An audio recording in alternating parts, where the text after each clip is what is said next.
Okay geng, Assalamualaikum, selamat petang. Itulah. Siapa suruh lambat sangat, tapping. Okay, so kita nampak sekarang ni press naik. Dah naik dah, aku bagi kat bawah ni, dah nampak naik kat atas. So kat atas ni ada satu zone yang kita boleh monitor untuk masuk. Tapi hati-hati sebab takut goal kan macam sampah sikit kan. Takut dia nak ambil zone yang besar macam ni. Okay, tapi cuma yang first left kita adalah ini. Kita turun sikit M30. Nampak tak? M30 kat area situ. So kita akan cuba monitor counter sell dekat area situ guys. Ambil basket.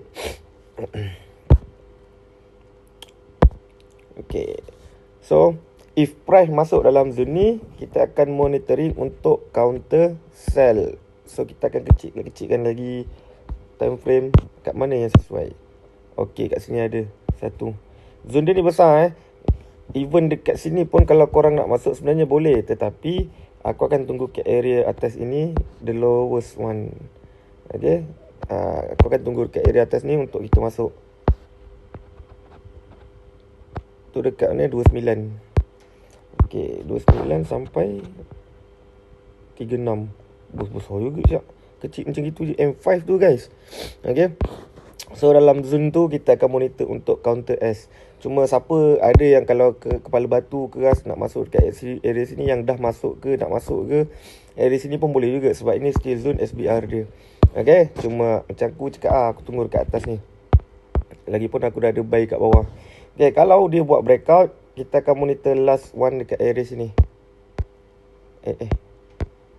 Kita akan tunggu dekat area sini last. Tu berapa? 45. Okay, atas tu last untuk kita monitor counter S. So korang boleh marking siap-siap zone tu. If kalau aku terlepas nak bagi goal sell now ke apa ke, dan korang nak entry, boleh.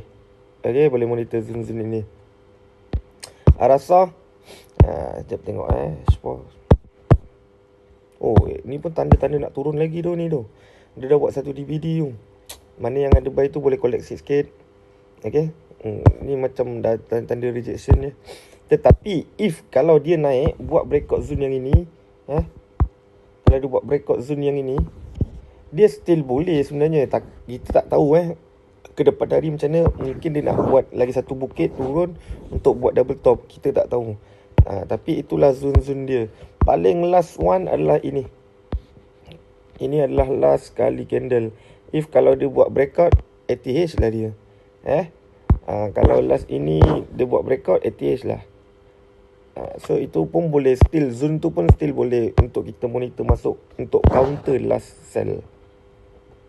Rasa so zone dah ada, korang boleh marking siap-siap.